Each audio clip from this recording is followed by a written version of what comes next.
2015 में हेडमास्टरी जी test pass कंदड़ 1080 उम्मीदवारनि हिकु भेरो ॿीहर कराची प्रेस क्लब वारो एहतजाजी मुज़ाहिरो करे धरणो हयो। धरणे में शरीक सईद अब्बास, अयाज तुनियो, नियाज़ खोसो, नासिर मेमन ऐं ॿियनि चयो त मेरिट ते इम्तिहान पास कंदे 2 साल थी चुका आहिनि, पर तालीम खाते पारां आसरनि में रुलायो पियो वञे। हुननि चयो त कामरनि पारां एॾनि कूड़नि आसरनि करे तंग थी हिकु भेरो ॿीहर एहतजाजी मुज़ाहिरो करे कैंप लॻाई आहे। असांखे ऑफिस आर्डर नथा ॾिना वञनि। इन सिलसिले में मार्च 2020 डेट ते 2017 में 20 डेट ते असां हिते प्रोटेस्ट कयोसीं।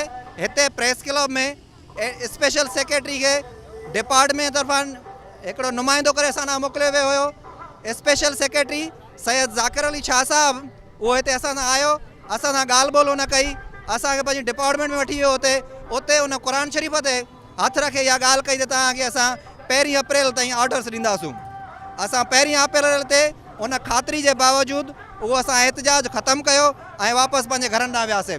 1 अप्रैल त छा, अॼु 17 अप्रैल थी चुकी आहे ऐं 17 अप्रैल ताईं असांखे ऑफर्स आर्डर इशू न किया विया आहिनि। हम IBA क्वालिफाइड बेसिकली HMs हैं। हमारा 20 दिसंबर 2015 को टेस्ट हुआ था। 26 दिसंबर को हमारा रिजल्ट डिक्लेयर हुआ। हम सब 1080 लोगों ने डिक्लेयर किया, इसको पास हो गए हम सारे। देन अगेन हमारा जनवरी में स्क्रूटनी और प्लस इंटरव्यू हुआ, हमने वो भी क्लियर किया। गाहे बगाहे डिपार्टमेंट ने हमें ये इन्फॉर्म किया कि हम आपको जल्दी ऑफर ऑर्डर इशू कर दिए जाएंगे। समरी पास हो गई, मुस्तकिल हमें उनके वादे ईफा नहीं हो पाए। असां 18 महीना गुजरण खां वठी करे असां हिन टाइम ते रोडनि ते आहियूं।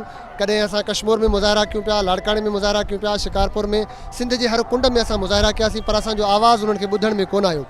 मजबूर थी असां कराची आयासीं ताकि असांजो आवाज़ उन्हनि खे ॿुधण में अचे। सिंध हुकूमत खे घुर्जे त हेडमास्टरी जी टेस्ट पास कंदड़ अहल उम्मीदवारनि जा जाइज़ मुतालबा पूरा करण लाइ के जोगा उपाय वठे त जीअं सिंध अंदरि मेरिट ते ईंदड़ उम्मीदवारनि जी मायूसी ख़तमु थिए। कैमरामैन कलीम खोकर सां गॾु अब्दुल्ला सोलंगी, सिंध न्यूज़, कराची।